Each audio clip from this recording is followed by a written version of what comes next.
Welcome to yet another episode of To and From. My name is Jay, and with Chuck. What up? Oh, good, man. Another jam-packed sporting weekend with loads to unpack. Let's get into it. Now, I'm going loads to unpack. Let's get into it. When you are Mr. My mood is affected by my team. And for the loyal listeners and watchers and subscribers of To and From, tell the people how your team over the weekend, Kaizer Chiefs, because there's video evidence and I'm definitely going to post it, performed. Tell the people how Uyisela, as a Pirates fan, you were there at FNB as a Chiefs fan, loudly and proudly even. Man, that's why I said to you, this does not govern my mood anymore. You want to take me back. This is the new me. Team, yeah, I need to new team. You're a Kaizer Chiefs fan as well, or part-time. That's fine. We can get into that. Mina, I'll tell you this. As a friend, first and foremost, what Jay will not tell you is that I am a good friend. We were traveling to the stadium, five of us. Good friend. Our Kaizer Chiefs friend was outnumbered 3-1. I didn't know what the people that were ahead in the car were Sundowns people. 3-1. I was like, you know what, my man, I'm gonna stand with you today. And besides, as a Kaizer Chiefs fan, from a Pirates fan, all day, because I was standing with my boy. I got that free flag. I was waving it when they scored. Look, the truth of the matter is this. If we're going to take Sundowns down, it's not going to be just up to Pirates to get 6 points off them. We need more than that to come off Sundowns. So if it's Chiefs who do that, I'm happy. Sundowns must fall. But by any means necessary, I'll wear any colours for Sundowns to fall. But that was including for Saturday only. Kaizer Chiefs colours. Like, you can have the sentiment, but to don the colours of your enemy, man, what has this world come to? The enemy of my enemy the enemy of my enemy is my enemy. Therefore, we become friends temporarily to take the enemy down. The enemy of your enemy is your friend. But yeah, the derby is dead. Anyway, let's get into Kaizer Chiefs. So Kaizer Chiefs, Chuck, in the match, Mamelodi Sundowns came through 2-1 winners. A whole lot of controversy around that game and the result and the goals that were not agreed upon. But with Kaizer Chiefs, right, do you reckon after that performance that Nasri was found out, or he's still on the right path? I think I wouldn't say it was found out because this is the sternest test. I mean, maybe that and Stellies and Pirates are the teams that will test you. And even if you're on the right track, they'll make you look less than what you are because they're that good.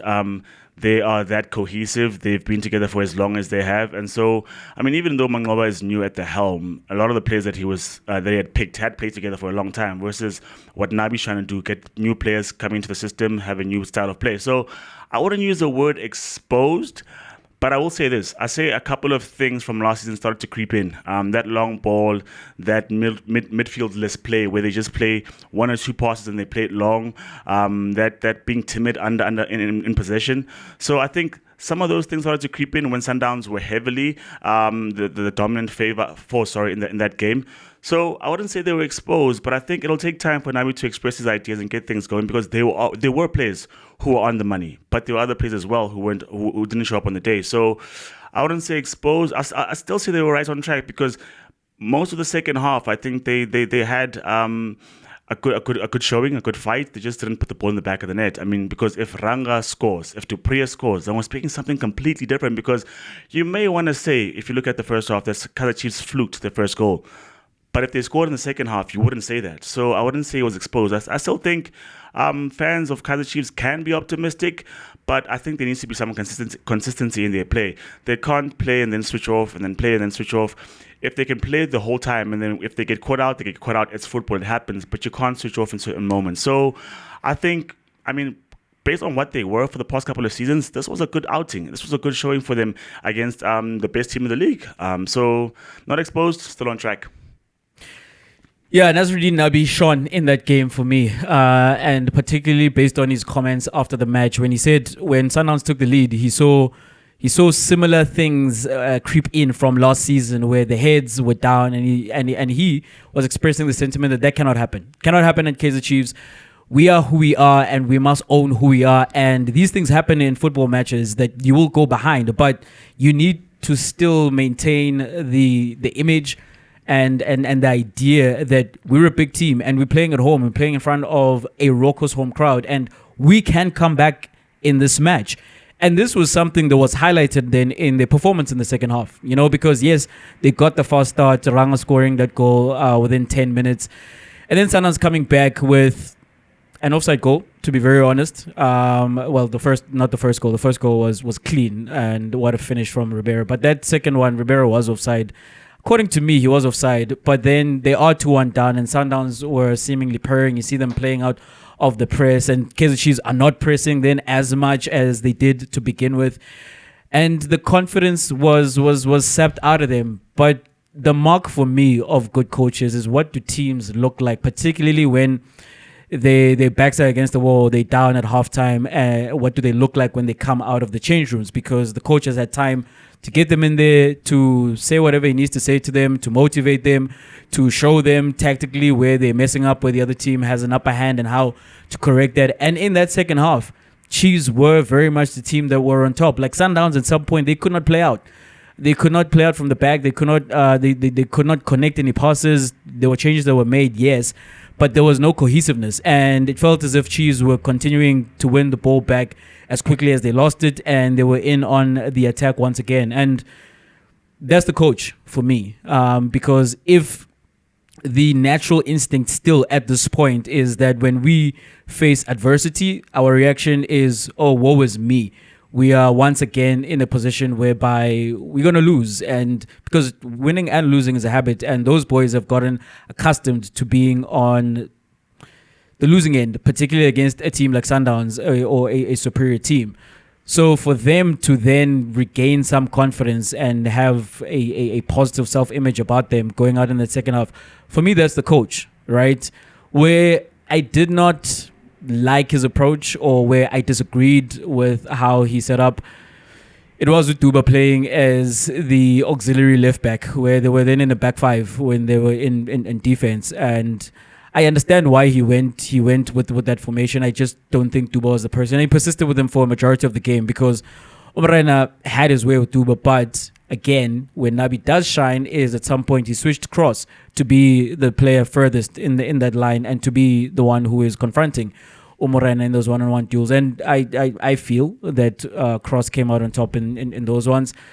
But Chiefs as a whole, there are some things that the coach cannot sort out at the moment, because that midfield is still problematic. Castillo came in for Unjabulo Blom because Blom is not quite match fit at his peak in terms of his fitness yet, and he ran around and he helped out. But I do think that he's more valuable when he's making runs into the box as opposed to being close to his own box and shielding that back four. And you saw, once again, he came into his own in that second half because the coach gave him the license to go a bit further forward. He did bring Uplom on. So where Nabi is concerned, he is adjusting on the fly. He's reacting to what is happening in the game. He does not cut a figure of someone who is clueless when his team need a cutting edge, or they need something to go better for them because they've been on the back foot. So for me, definitely not found out. Instead, even though Kaizer Chiefs lost, he shone in that game. When you speak about things that Nabi can't control at this moment, we have to touch on the officiating, because he cannot control that. And my, oh my. We were at the stadium, and I was joking to my friends saying that we're here at the stadium, we're watching, but we're confused. Like the whistle would go, and we'd ask each other along the line of friends, what is he blowing for? What is that for? What is that flag for? And none of us had answered. And then those questions started to go to the people behind us and the ones in front of us. And we started speaking as a group, what's actually going on? Officiating was bad. It wasn't even Noguti, Chiefs, both the referee or Sundowns. It was just bad for everyone. The game suffered as a result because there were moments, as Jay highlighted as well, that the Sundowns second goal shouldn't have been a goal. Chiefs' equalizer arguably should have stood, but we don't know, why the whistle went off. We don't know why the whistle was blown for numerous Sundowns corners. We didn't see any point of contact or where there could be a foul committed, but the whistle would go anyway. So that's another thing that's out of his hands, right? So do you think they were robbed? So do you think Kaizer Chiefs were robbed? Amongst the many mistakes that the official made, yeah, I would say so, man, because some things you can say arguably, like for instance, we might go into the Bruno Fernandes thing, right? That the foot seemed high, and or first glance you could say maybe it's a red, but when you play the replays, you're like, okay, it shouldn't have been. The Chiefs goal, in my mind, watching it from the stadium from that vantage point, I didn't see anything wrong, and if there was something wrong, I don't know. It wasn't a matter of millimeters or a matter of split seconds in terms of I could have missed something. It was like, where is it? Where is the fault?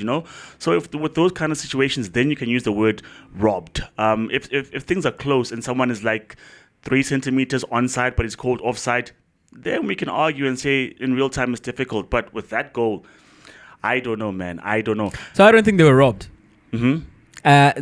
The second goal by Sundowns, there was an offside from Ribeiro, but the decision at the end, and I'll tell you why, right? Do I think there was a foul? No, I do not think there was a foul. But do I think they were robbed? No, I do not think they were robbed. And that sounds contradictory, except for the fact that the thing we continue asking from referees is that they are consistent. And you mentioned the fact that so many times in that match we were watching, and it felt as if every time Sundowns took a corner, the ref blew. We do not know why. And whenever there was any kind of pressure on a player who's carrying the ball, any kind of being in his, like, close up to him, or any kind of physical contact, because the game supposedly is no longer a contact sport, the ref would blow. So on the basis of how he was blowing throughout the game, he did the same thing.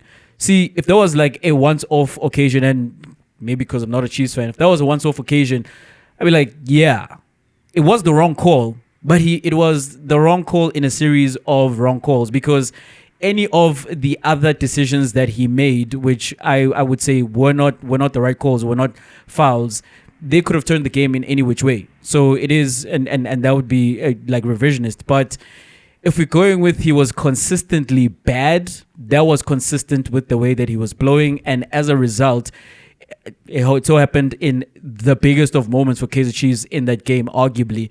But that's the way that ref was blowing the entire time. So, were they robbed? Nah. No, they definitely were. I'll stand for the colors that I was wearing on the weekend, right? Of course, you see. But here's what I'm gonna say, Jay. Was he bad on the day? Definitely he was. Calling for things that were incorrect on both sides, right? But I think these kind of decisions are the ones that call for VAR. For instance, if he's blowing for something that happened, some infringement, in the corner kicks that were in the favor of Mamelodi Sundowns, VAR would not intervene. But if the ball hits the back of the net, these are the moments that VAR intervenes, either for red cards or for goals. That's why I would say they were robbed, because these are the things that should have been reviewed. These are the things that which you say, hold on, is the referee actually correct? Because there's a time when Shabalala himself kicked the ball out, and then Sundowns had the throw-in, or there was confusion there. VAR doesn't step into those situations, or when Ranga's chesting the ball and someone breathes on him and then he falls, VAR wouldn't step in. But the reason why we call for VAR, or rather how VAR is implemented, is big moments or things that are consequential to the results of the game. If he blew before the ball hit the back of the net, that's consistent with what he was doing the whole time. But this was the first time the ball hit the back of the net and he was like, no goal. And we were like, but because there were many promising moments by Kaizer Chiefs as well, like the flick from Sereno to Mudau. And you're like, the guy trapped the ball and beat the man. How is that offside? We don't know what would have happened in that play. A couple of things, and hundreds of things could have happened in that play post that moment he had not blown. But this one we know, the ball hit the back of the net. So I think I could say that they were robbed. But lastly about Kaizer Chiefs, there's a reason why Kaizer Chiefs were where they are in last season and for much of the last 5 years. And that's an issue that Nabi has since then found out that that's an issue that is not going to be a quick fix. Like the players that shone, Sereno, new player, Cross, new player. Who else am I going to think of? Shabalala had a great game. Yeah, Shabalala had a great game, right? And he's not the new player, but he's been the shining star regardless of Chiefs and their woes, even from last season and the season prior. But when you look at Dupree, same issues. You look at Ranga, issues that persist in the team. You look at Yusuf Maat, still doesn't have the confidence to play the way that I at least know that he can. Because of the Chiefs players, that's one I actually rate. But I can't say that, not from last season, not from this season so far. So I think there are things to be fixed from the players who have been there for a while and have suffered in their black and gold of Chiefs. But the new players have hit the ground running, have looked good. Duba as well. I think he's learned that defensive responsibility is not for him. Going forward, maybe he's got something, but thus far, man, I want Duba to say he's ready for the derby. It was like, okay, you scored a wonder goal, you're ready for the derby. What have you done since then? So the pressure is on him to do something. Even as he was allowed to go further forward in the second half, he didn't do much. He didn't do much. And in my opinion, I loved Shabalala's performance, as I'm saying. I saw this in his first derby where the senior players were shying away from the ball. They were nowhere to be counted. And Shabalala was the best player on the pitch on Kaizer Chiefs' side on that day because he kept putting up his hand. And same thing happened against Mamelodi Sundowns. He's always looking for the ball. He's always looking for work. He's always looking to impact the game. And he's got the confidence to be giving no-look passes in the middle of that cauldron. And he really is the young man that he thinks he is. And I'd also then venture to say that Nasruddin Nabi needs to play with Villarreal. Because with Villarreal, he comes on and he's a spark. He's got energy. It's the same kind of confidence that Shabalala has. And maybe it has to do with the fact that they seemingly are great friends even off of the field, and they've come up together through the development ranks, and there's a camaraderie there. And there's a sense that if you are on the pitch for Kaizer Chiefs, you need to perform. You need to put your hand up. And in that game against Sundowns as well, similarly to his other cameo performances, he's been good. You know, he's been good, and I think he warrants a place in the starting lineup. And the last thing I'll say on Ranga, I know why he plays Ranga, and even in that match, I recognize why Unabi plays Ranga. The issue is that maybe Ranga did not pay him back. In that second half in particular, he had a great chance where he outmuscled and he outpaced Ukekana, but then his shot was way off. It was not even on target. But the way he scores the first goal is the same thing that happened in that sequence, where he is stronger, he is faster, he is making the correct run behind the defense, he's bending his runs the correct way, he's timing his runs, and he's getting in those positions, and he is fighting when he then has a centre-back who's draped all over him, and he's winning those duels. The issue is putting the ball in the back of the net. And even then, he scored, right, against Sundowns. And if you're a striker and you come away with one goal, that's a good performance. If you are looking then to the guy to score a brace and a hat-trick, maybe there might be a bit much. But of course, contextually, if you've got the chances, you need to put them away. You know, you can't just hang your hat on the fact that, but I already scored in Funangenzen. And I think this is where then the teammates come into play, because around Uranga, what are the options? What are the goal scoring options? Because even as I've mentioned some of those players who have been great, Shabalala had an awful shot that stands out to me now when I recall the match. But he's someone who's shown an eye for goal. Villarreal has already scored. He's someone who's shown an eye for goal. So I think if you involve them more in those positions where they can also then be goal scorers, then you've got a situation where you're sharing the goals around, and the misses Zagarang are not as blatant as they are. Because I think if you can get that, and you can get a return from Moranga, a 1 and 2, a goal in every 2 games, with the kind of overall performances that he's putting in, I think you're in a good spot. Because the other thing, Chuck, is when I look around the PSL, maybe I've not cast my eyes onto the continent and beyond, because our teams do shop outside of our borders as well. It's hard for me to see another striker, you know, and Chiefs have tried. They've tried Caleb, they tried Uchason, you've got Usaile in here as well. They've really cast their net wide to get that striker, but these guys are not delivering goals. You look around the PSL as well, I believe we only had 10 goals in 7 games this past weekend. So there's a shortage of goal scorers. But then it's like, okay, you take out Ranga, who's there? Man, yeah, I mean, maybe that's what we're highlighting, that it's not just a Ranga problem, but a South African football problem in terms of the strikers. But the other frustration with Ranga, man, I don't get him, right? And by that I mean physical, right? And I was saying this before the game started, that he's going to bully the defenders, which he did, right? And he scores the goal early. And then he's put in numerous occasions in the first half where he's entered into the box. I'm like, you're the striker. You've just scored. You've got confidence. Shoot. And he doesn't. He dilly-dallies on the ball, passes backwards, feigns to shoot, and then the chance is gone. And he does that over and over again. I'm like, but dude, you just hit the back of the net. Test him. Shoot. Do something. Even if you hit over, it's fine. We gave you the ball to do something with it in terms of taking a shot at goal, because you're the guy who's most forward for us. And so when he doesn't do that, that's frustrating for me. And then he latches onto a pass in the counter attack, and then his first touch is bad. Okay, cool, but you're still running straight towards goal, and he still shoots wide. I don't understand how so many of those puzzle pieces are not in place for someone who's playing up front. So that's my. And what I'm saying, Chuck, is that's the situation with all the other options, because you put Evan Guy in there, you have the same thing. You put Dion in there, you'll have the same thing. I get the frustration, right? And I get what you're saying. Like, man, you are in positions to do better, And maybe the expectation for someone who plays for Kaizer Chiefs should be higher than for strikers who play for other teams. And this is why you were recruited. Lest we forget, he did score a bunch of goals in like following the season at Marumo, where Kaizer Chiefs did acquire him. But that's what I'm saying. Chiefs have acquired many strikers, and it's the same problem. And if you look around the league, it is the same issue. You know, the frustrations are warranted. But I feel as though you're going to be mad at Ranga. It's like, well, we need to turn in another direction. What direction you're going to turn to? Because Gafan. But Ranga must be better, because you know what I'm thinking, Jay, or rather, here's what I want to bring across.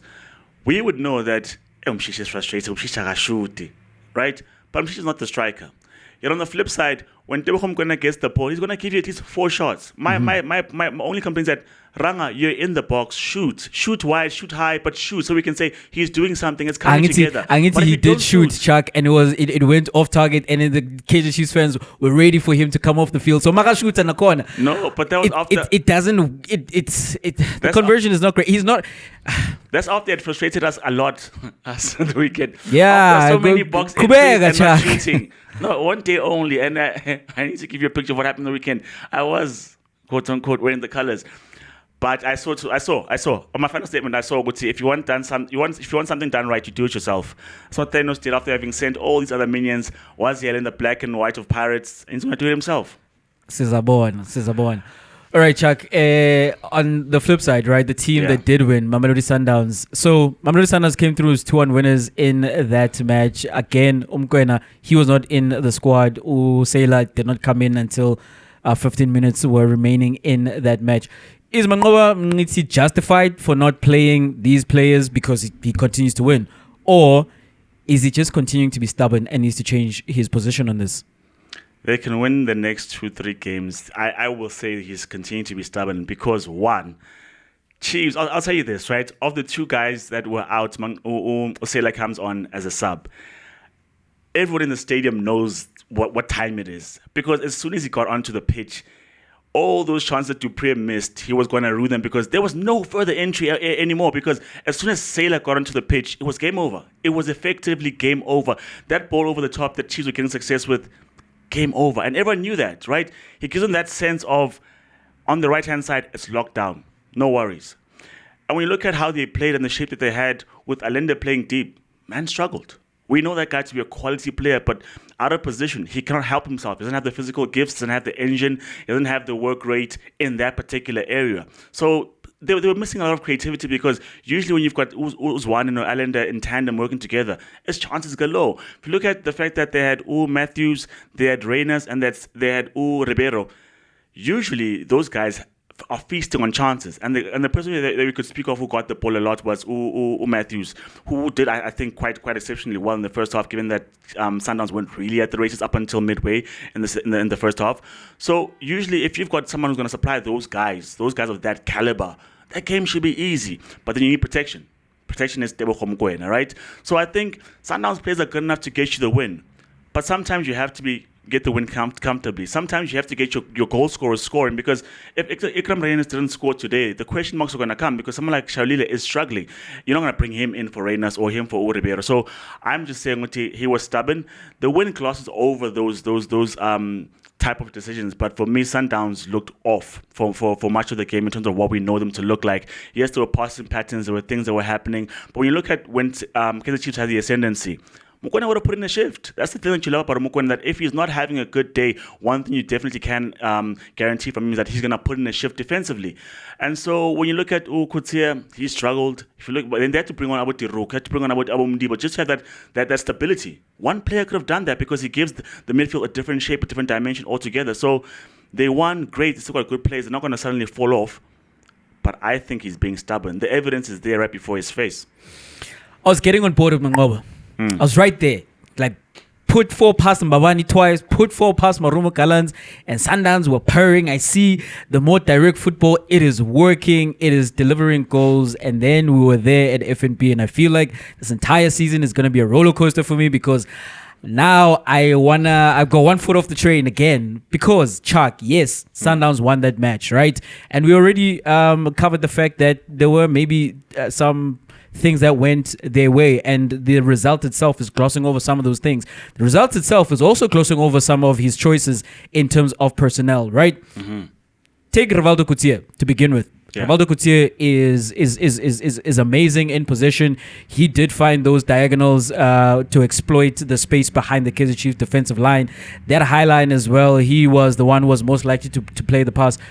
But my goodness, when you are in transition defense, Agnamuntu Lapaya, and who is his midfield partner? It's Allende. I'm in my mid-30s, man, but I would call Allende right now and I would challenge him to a race, and I bet you money, Chuck. I bet you good money that I can beat that man in a foot race. So you don't have any legs in that midfield. You've got no dynamism in that midfield. As you were saying, even if Mokoena is not having the absolute best days offensively or he's not controlling the game, what you're going to have in Mokoena, you're going to have legs. You need some athletes in your team. Especially when then your defenders are not the fastest. Every single time that defensive line had to turn around and face their goal and run, it was not good. Like how Ranga scored his goal is because Ulebusa is lacking in pace. So you've got no midfield cover as well whatsoever for that. Come on, man. So you'll get away with it, Chuck, right? When you play against some of the teams in the PSL. But you're going to come across a team like Kaizer Chiefs who do want to play with pace, who are very direct, and they do have young players. They've got pacey players. They've got athletes in their team. That's why you can see in the second half Castillo making that ghosting run into the box, and there's no one to keep up with him. You're going to come across these teams in Africa, in the Champions League, and you're going to have a problem if you continue to set up this way, because your main rivals would have watched that match and they would have known exactly how to exploit Mamelodi Sundowns. And then when you bring on Usela, as you say, you literally shut down one side of the field by that man's presence by himself. There was a last-ditch tackle on his end. There was him jumping and intercepting a ball, having a greater anticipation than his opponent. There was then another occasion where he was muscling his opponent away from the ball and jockeying it into touch. And as a Sundowns fan, and we were sitting around the Sundowns fan, you felt, Chuck, the confidence just swell up within them when Usela came onto the field, and particularly, as I'm saying, after that slight tackle on the sidelines, there was a sense that, okay, keep calm. Sela now is on the pitch. And how do you have an asset like that? You know how I feel about Sela. I've said for a while now, I think that man is world class. I think that man is at a level beyond the PSL, and he should be playing in a more advanced league than the PSL. And you've got that man on the bench, not because he's injured, not because he's coming back from a suspension or he's been out for a long time and he doesn't have his legs under him, but because there are personal issues. Same thing with Mokoena. He's not even in the squad, and you playing all these players ahead of him. Not to say those players are not good, but they definitely do not give you the same things that Mokoena gives you. Because why? You've got personal issues. Come on, man. Like, this is a professional setting. What are we doing here? You know? And maybe to play devil's advocate, we saw this with Sancho and Ten Hag. But look at what Sancho's doing at Chelsea. Like, you cannot have the man in charge standing in the way of the success of the team because there are personal issues. Sort it out. You are the driver of this bus. Sort it out. You're the adults in the room. Figure it out, because as I'm saying, yes, you might have come away with the win against Kaizer Chiefs, but down the line, Sundowns will get caught out. I mean, one thing I'll tell you that is a hallmark of Sundowns as far as I'm concerned. Sundowns control games. They might not have 10 shots on target. They might not. But Sundowns are never playing a basketball game where they're going back and forth. But in this one, because of the deficiencies that you're saying in midfield where they were just getting run through, they had to do that. When Sela comes on, it's different. When Modiba comes on, it's different. They were crying out for Timber Zwane. Fine, I get it. He played his role, but it was not vintage Zwane.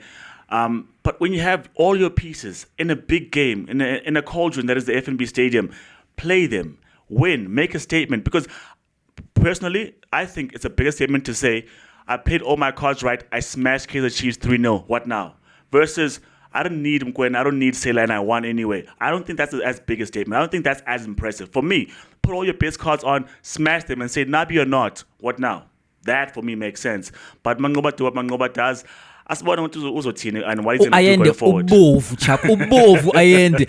Because he's getting through so much work and he's not cut out for that. Like he's great as that ball distributor and keeping the possession going and asking him to do the thing that you paid big money for him to do. Now you're asking him to do a job that he's not cut out for, and you're gonna make him look worse than what he is, or look like a lesser player because you are trying to fit a round peg into a square hole. Nah, man, you've got this array of talent, and you've got players in these positions. You're deep in these positions, yes, but there are very clear guys who are head and shoulders above the others, or it's very clear. These are the guys you need to go with. You cannot as the Kaizer Chiefs fan who were saying, but really saying again because these are national assets. And Baffoon, Abeza, which is we need a midfielder. You know, we can use Sailor at right back since you guys they are surplus to requirement at Mamelodi Sundowns. And the truth of that is these guys are playing in the national team and they helped guide Ibafana to a semi-final, third place finish in the AFCON because they're that good. And they're gonna take you to the semi-final. And you came out as the coach, Manqoba, saying that if you do not win the Champions League, it's a failure. I can tell you now, you're going to fail if you don't play these players. Well, to run out the PSL weekend, Pirates won, so they keep pace with Mamelodi Sundowns. But quality. Gabza. There's only two players who scored. We'll get to Gabza one of these days again. Oh, what a player, man. Only two players who scored wonderful free kicks this weekend, Cole Palmer and Gabza. I don't know what you want to say. But nonetheless... Kaizer Chiefs fan out here hyping Pirates players. Hey, my daughter. Here's why you oh man, we had this snippet about Sundowns. I know it, but once you'll find that guy again and you'll hear that soliloquy, it was one of the best things post the game itself. But I wanted to say this is why you don't support Chiefs and United. Because we transition over to England, right, where United playing at home got hammered because there's only 3. But we all know it could have been 6, it could have been 7, because they're back to last season's game where they're open and they're naive and all that stuff. Jay, I don't know if you can say as a neutral, because you clearly hate United as Arsenal fan. Clearly. That's not a question. Clearly. Is it time to let Ten Hag go, or is it time to start considering looking elsewhere? So, Chuck, for me, right, one of the biggest issues when we get to Manchester United, continuously we are talking about that defensive presence in midfield. And there was Pastor Fred. There was McTominay. You went and you got Casemiro. Now you've gone and you've gotten... then after that, you went and you got the Moroccan. Amrabat. And now you've gone and you've gotten Ugarte. But nothing changes. Now, either these players fluke their way to the level that they found themselves, where big money then was paid for them by Manchester United, or Manchester United don't have an eye for talent and the recruitment is way off, which is also true in some sense. But these guys were previously successful, a majority of them, where they come from, and when they were signed, we're not blinking our eyes or shaking our heads as to why would you go and sign that player for that position. But they get to Manchester United and immediately you think you need to go get somebody else. The issue is the coach. The issue is the coach, because as I keep saying, if you want to find out about the players, get them and get a coach. If you want to find out about the coach, get the players. The players have been getting got. There's been like a turnstile of players, and this particular manager, he wouldn't go back to the days of having signed Fred and others, but he did get Amrabat, he did get Casemiro, and now he does have Ugarte. It's just not happening for him. He's not the guy. At this point, and I see and I hear him, and kudos to him. Yes, he is the second most successful manager, and he oversees the second most successful team in the last the last couple of seasons, behind Manchester City, having won the Carabao Cup and the FA Cup final as well against Manchester City in that FA Cup final. But that is just smoothing over the very obvious cracks.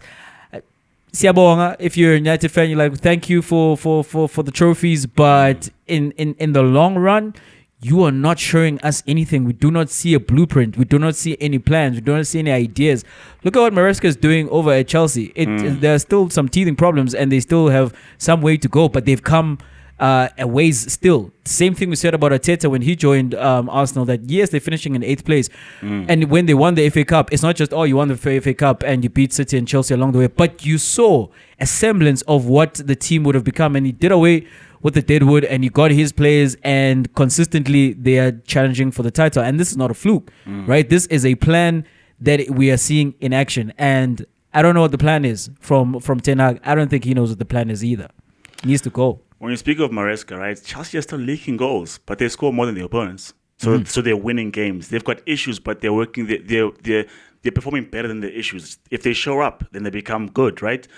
I was watching like a numerous number of post-match interviews and conferences, waiting to hear stick to the plan. I heard it this morning. We stick to the plan. The guys didn't stick to the plan. Because after that, we're going to hear that we must bounce back. And I've seen a compilation, and he keeps saying this, right? And I said to you that FA Cup, siyabonga, but you had a league campaign with 38 games where you could not solve the problems. What I'm surprised by, right, and I heard him say this at the beginning of last season, that our biggest asset is going to be playing in transition, pressing high. And I'm like, transition is not a style of play. It happens when you have the ball and the opposition is exposed, that you go for the jugular.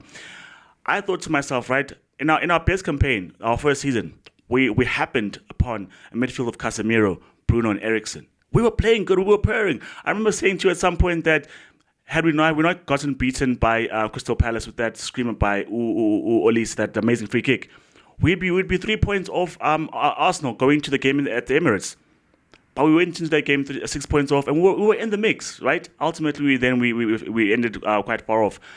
Going to the second season, now we're playing transition football. We are pressing high and we're doing all those things. It is not yielding any fruits, because then we've had to then juggle our midfield. All of a sudden, Casemiro's not good enough. All of a sudden, Eriksen's not good enough, because this style needs other players. It needs Mason Mount. It needs Xerxes. And you're like, but we can't do this thing where we're just pressing, winning the ball up high. When we do have the ball, what is our level of control? What do we look like when we have control? And you sort of saw that we played a bit better when we had Eriksen on the park. But he was never going to affect much, because by that time we were down to 10 men. So, Erik Ten Hag is making problems where there were none. We had a team that was settled. We were promoting the fact that, Casemiro got a red card, we're going to be exposed. What do we do now? Now, all of a sudden, Casemiro's not good enough. Look, he's not at the level of Real Madrid, but for me, the coach and the systems that expose Casemiro to look like he's not good. Same thing that we see with Allende, because all of a sudden we've got Ugarte. He got exposed as well. So he's not the solution. The solution is give us decent shape. Give us decent tactics, because the way we're playing now, it's not going to yield any fruit, man. So for me, long and short, I've had enough. In terms of the players, how far away do you think Manchester United are, right? There have been signings that have been made. Uyoro, you mentioned Ugarte. Yoro's out injured at the moment. De Ligt, another defensive presence. There's been Xerxes, Højlund going back into the previous season. When you look at the Manchester United starting 11, right, from keeper to the strikers, which positions do you look at and you say to yourself, these positions still need to be upgraded? Striker, because we can't have someone who's 9.5. I keep bemoaning the fact that we got Højlund after having scored like 9 goals. Like, hey, that guy scored 9, let's bring him to United. Xerxes scored 12. Hey, he scored 12, let's bring him to United. I'm like, how are we solving those issues? Because we made those signings on the back of Rashford scoring that 20-plus goal season kind of thing, right? But that's not really who Rashford is in terms of, if you look at the data, he hasn't scored that many goals. So in terms of finding an accomplished striker, we didn't do that well. So I think striker position number 1. But if I look at the fact that we've got Garnacho, I'm happy with that. Rashford is okay. I think we should have kept Sancho. I honestly think we should have kept Sancho, right? In the midfield, I think we've got enough pieces to play very well. Look, we've got Eriksen, I think, good enough. Bruno, good enough. He's not really at the races. One mind, good enough. I think Casemiro, good enough. Ugarte, good enough. At the back, I think we've actually made an upgrade. Martinez is making rash challenges and not really has his head screwed on properly of late. But I think, based on what he did last season, I think that's someone you can trust. But even then, there's backup with Euro, right? So De Ligt, Martinez, happy with Mazraoui, very happy. Dalot is not playing in his usual position, but he's putting in a decent shift. It's just a matter of, don't get these guys high up the pitch that they expose all the time. Don't then press as like 6 players, and then when that press gets beaten, there's only 4 to defend, and then you start to ask questions of the players. When it's not the players, it's the system. So to answer your question, Jay, I think we've got a good enough side to go in the top 4. We honestly do. I'll give you an example. When we did play Eriksen and we did play Casemiro in some of the games, against Southampton, yes, they got a card later on and we played better and scored. But we were all over Southampton. We played like we should against a team that has just come up from the lower division. We went to Crystal Palace. We dominated Palace. We just couldn't score. That was, for me, was a promising display. We go to FC20, change up the side. We go to we play against Tottenham, change up the side. So it's like it's working. It's just a matter of goals. And obviously, yes, we don't have accomplished strikers, but eventually, if you create enough chances, we'll score, and then we'll change it up again. So, yeah, I think it is a manager. The question about the players, the answer goes back to the manager again. So, yeah, man, it does go back to the manager because that parking the bus by Arsenal at the Etihad, right? You need to be able to play like that. And that is something that is drilled into you by the coach. And you know exactly where you need to be and how you need to perform. And you see the shape, right? You see how Arsenal would press high, and if City did beat that press, then they were falling back into that defensive shape, and it was seamless. The transition was seamless. That's coaching. That's something that you work on the training pitch. It's not something they figured out by themselves. It's like, oh, we're down to 10 men, and yeah, guys, I think we are good enough and we got this. Nah, they do got this, but they got this because they got it from the coach. So when we're talking about a Manchester United who time and time again, they cannot defend transitions, time and time again, there are holes, gaping holes in the middle of midfield, time and time again, they are exposed and they're turning and they're running. That's the coach. That's a system thing. That's a tactic thing. I do agree with you that there are places within that team that can be upgraded. You know, you do need to get goal. You need to get like serious contributions goal wise and assists as well from those white players. Maybe Garnacho needs to play more. Maybe there needs to be a decision that's taken that we are moving away from Rashford and sell him if you sell him, or figure out how you get him out of there, because I don't think he's going to be a bench option. And commit to Garnacho and commit to his development and have him be someone who is a contributor in the goals, and figure something out with Xerxes and Højlund because you have them in there, or do away with them and go with another direction. I know it feels like you're continuously buying, but maybe that was the wrong recruitment, you know. But that's something that the coach is there to do. He's there to improve those players. He's there to take the players and their level of talent to something more than what they came to the club with. It'd be great to get a Erling Haaland, right? Where doesn't matter where you play him, wherever he lands, he's just going to continue scoring goals. There's not much you need to do with that player. But for the most part, if you're being paid millions upon millions of pounds, part of your job is to make the individual better and the sum of the parts to be greater than the individuals themselves. You know, you're the coach. So there doesn't seem to be a lot of top level coaching that's happening there because there's no improvement. And continuously United feel as though they're going backwards, and that ultimately is something that comes back to that coach. I mean, if you think about what we've been trying for the last 2 seasons, playing off in the back, we still look abysmal doing that. And then we're going down to 10 men and we're like, well, we have to keep the ball, so let's try that. But we don't have the numerical advantage to do that. And so we abandon that. So we hoof the ball forward, and you're like, we don't have numbers there either, you know? So we don't have an idea where you're like, okay, if we're down to 10 men, here's at least what's still good about our side. Everything was bad because you can't even blame the red card for our loss, because even with Bruno on the pitch, we were horrible. I mean, if you look at the first goal, Jay, that was supposed to be our counter-attack between Garnacho and Rashford, meaning that we at least have 8 players behind the ball. But when Van der Ven gets the ball, runs through everyone, it's like midfield, nowhere. Defense, nowhere. I mean, great athleticism, great speed. He's such a weapon, but someone do something, you know? So those kind of moments let you know that this team, and I mean, if anything, right, under Oli, whenever Oli's job was on the line, the team would turn up. But it doesn't seem to be happening for Ten Hag, except for we won trophies, right? Which he does point out. So we agree. The man needs to go. All right, Springboks. Before we move on to the Springboks, I want to ask you something, right? Yes, Cole Palmer, he came out with a 4-goal performance in the first half against Brighton over the weekend, and yeah, if you don't have him in your FPL team, like some of us, made you pay. My question around Cole Palmer, right here, right now, if you were doing a draft, or if we were out there on the field and you have to pick players, and you've got the entire EPL in front of you, first pick, are you going with Cole Palmer? I'd probably go Haaland. But because I appreciate the talent, right? And the thing is, it sounds contradictory, right? After 4 goals, but he's been quiet for a bit, right? And I like his display. There's that near post finish. There's a free kick. There's a penalty. It's all sorts, and it's magic, right? But I think he's thriving in a team that's still quite chaotic. And I think if the system gets good, do you lose some of his magic? Because in the other games that Chelsea have won, it's because Neto has played well, or Mudrik has played well, or someone has played well into the system where they bypass him. I don't think that Chelsea look to him as a go-to man as yet, and he should be. He should be. Hence why in your FPL either I have Jackson because he's their striker, or you've got Palmer. You're not looking at other players, but you've since not had returns up until this weekend.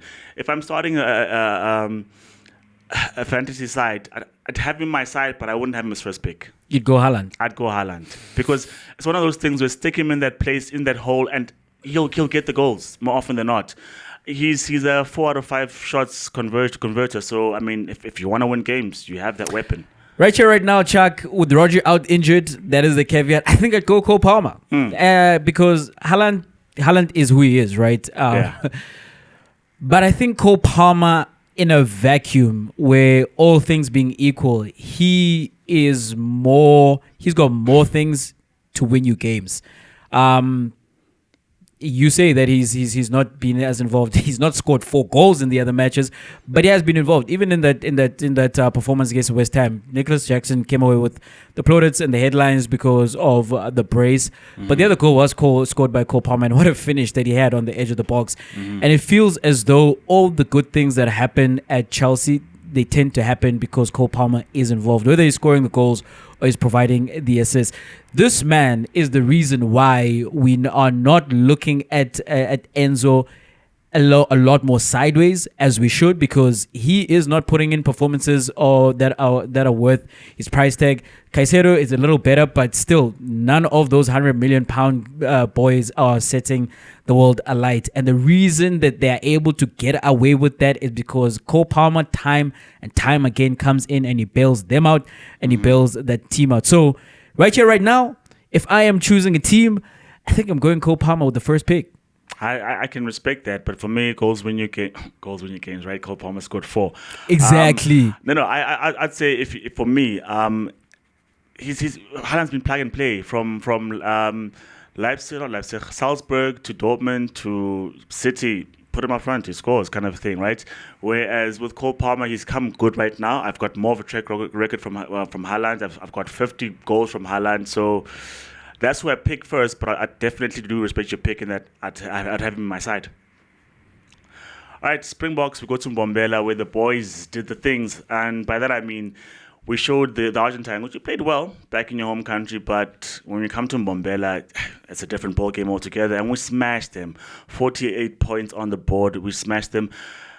Jay, full strength side, arguably, if you want to put it that way, right? Because they played much different. They're more the regular faces. They played much different to the side that played the previous week, and now we've won. Jay, I have a question, Jay.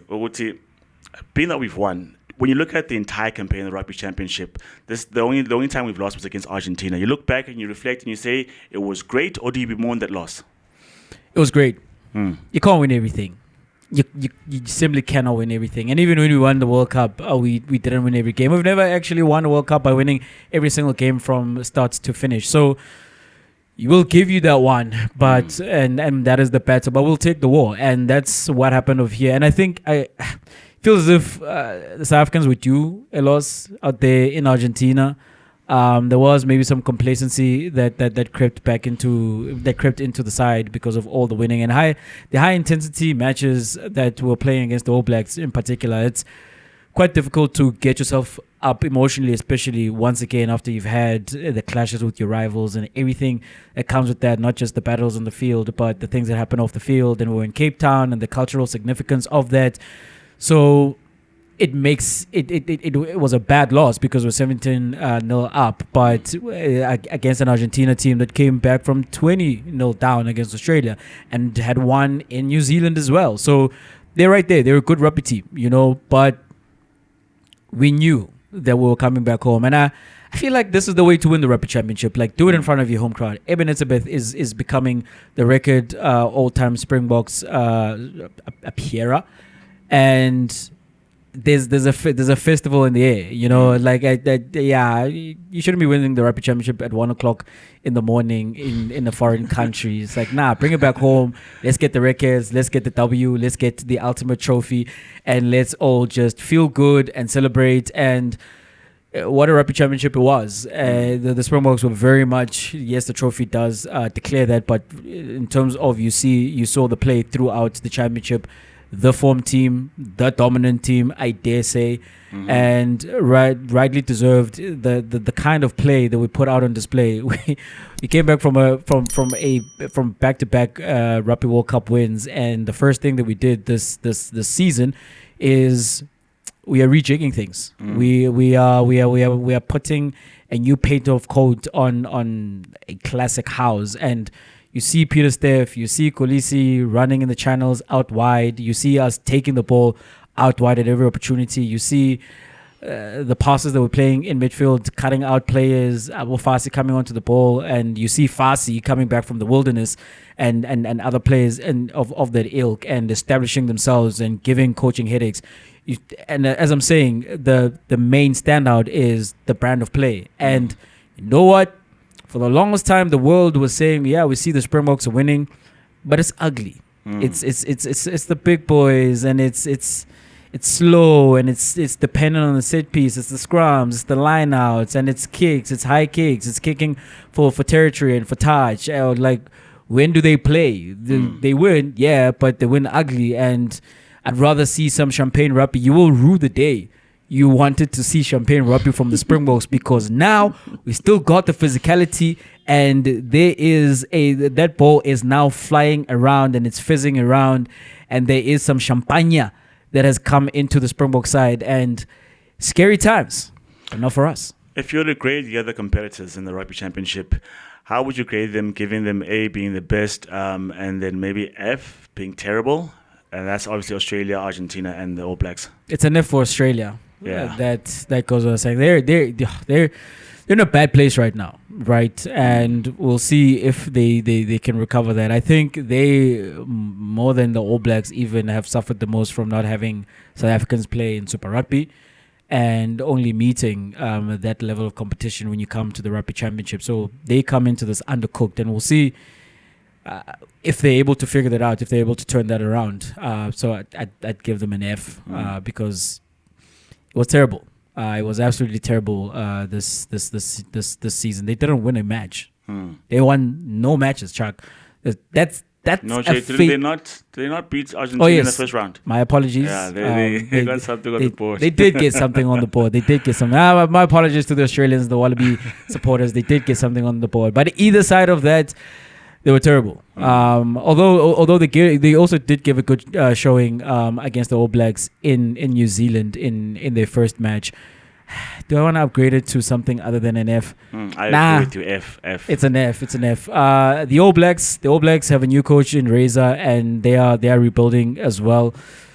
It's a C, because when you consider the very, very high standards of the All Blacks, it's not quite that at the moment. But they gave a good account of themselves against the Springboks, even though they lost both matches, but they did lose against Argentina at home, and that is something that's happened before, yes, but it's not something you expect. So it's not terrible, but it's also not something where you think to yourself, they're very close to the Springboks, because the Springboks get an A, right? And I don't think they were as close as a B to the Springboks. So I give them a C. I'd give the Argentines a B, because and they're nudging an A. But they were absolutely blown out in the last match. To be expected. But the wins that they had in New Zealand, the comeback against Australia, the comeback against the Springboks, going into the last match for the first time in their history with a chance to win the Rugby Championship, and finishing as they did, having the campaign that they did, rather, I'd give them a B. I think there was a fair assessment, especially I think Reza Ofano Razor is like Manqoba Mngqithi in terms of a bit of stubborn, man, because players like Wallace Atiti should be playing. It took a while to get TJ Perinara on board. There are players who should have been there, Caleb Clark as well. So just a matter of, guys, these guys are good. Stop trying to be a coaching maverick and get yourself back on the bandwagon, and then the ideas can flow. The other question I want to ask you, Jay, because here's my opinion, right? Because we kept saying that, well, it seems under Rassi that we're really a World Cup side. We'll tour well, end of year tours, and play okay and lose maybe to Ireland or to England. It's fine. We'll not win the Rugby Championship, but finish second. It's fine. But when it's crunch time and it's World Cup time, that we're back. 2019, 2023, that we're good at. That's what makes us world champions. That's what makes everyone respect us. But I think to myself, with the way that everyone's looking right now, it's time to go on a run. I think it's time to go on a run because, yes, New Zealand didn't have that plus the World Cup very often, right? In terms of win the Tri-Nations as it was back then, the Rugby Championship, and then convert the World Cup. But in terms of the Tri-Nations itself and what then since became the Rugby Championship, they've been running away with that because it's the first time we've won that cup in 5 years. I look at how we look right now and what they look like as our closest rivals, and I'm thinking, why don't we win that again next year? And the year after that, and the year after that, plus another World Cup if possible, because I think we've got a good core of players. We've got good emerging talents. Fasti came back, looks good. Erik looks good. Sasha looks good. There are players who are just bubbling under to be the next best thing for South Africa. So, question is, Jay, is it necessary even what I'm asking for, what I'm hoping for, to win everything all the way there? Or do you think if we show up well enough in all those competitions and all those tours, but still get another World Cup, that is okay for you because that's what we've grown accustomed to? Listen, if we bag a hat trick of World Cups, that's super unprecedented, right? And it's hard to make an argument that, well, but you didn't do this in the interim because you've got 3 World Cups back to back to back. But Chuck, you play World Cups once every 4 years. The other matches count. Yeah. And in the Rugby Championship, it's not just touring, which is something we're going to reintroduce now with the All Blacks. But there are trophies. There's the Freedom Cup and there's the Rugby Championship itself. And I think as a Springbok side, who now especially are in a place where we do want to be considered the greatest team of all time, which I think that moniker is something that still goes to the 2015 All Black side 11-15 that won the back-to-back Rugby World Cups, but then they played with the style, and they were dominant, and you always felt that they were going to come back in every match that they played, and they had those greats in their team. I think in order to definitely get there and to surpass that team, you have to win Rugby Championships. You have to win your matches against New Zealand. You can't have a situation where we haven't won, quote unquote, a series against New Zealand since 2009, or we haven't won the Rugby Championship since 2019. We can't be winning one Rugby Championship every 5 years. And now, where we find ourselves where we are ahead of the other teams will come and they will close the gap, particularly in New Zealand. You expect that from them. But we are ahead. And we should be front runners. We absolutely should put the foot on the pedal, and we should make hay while the sun shines and win as many of these Rugby Championship while we can. Between now and the next World Cup, I think we should back this one up with at least 2 more. And it'd be great then if we go get that World Cup. That is the main thing, of course. And if we do, I'm going to come back in here and say, it didn't matter what we did. But it does matter. Those matches do matter. Those are not just tune-ups for the World Cup. Mainly that's what they are, yes. But then they're not just that. All right. Thank you once again for joining us on this episode of Two Up Front. We are back on YouTube, so please subscribe to our channel, like our videos, comment on our videos, interact with us. We're looking forward to hearing from you. Beyond that, you can listen to us on Apple Podcasts, on Spotify, and on Joburg Pulse, which is the City of Johannesburg's online radio station. You can continue to interact with us on the socials. You'll find us on Instagram, on Facebook, as well as on TikTok, as well as on Twitter. It is at 2UpFrontPod. You'll find me at J_Mzulu. You'll find Chuck at Chuck2Up. From Jay, I'm outie. I will not say nothing about United. I will not say nothing about the team I supported on just that one day on the weekend only. But I will say that the Springboks brought it home, rightfully so, world champions. Let's keep on going. I'm out.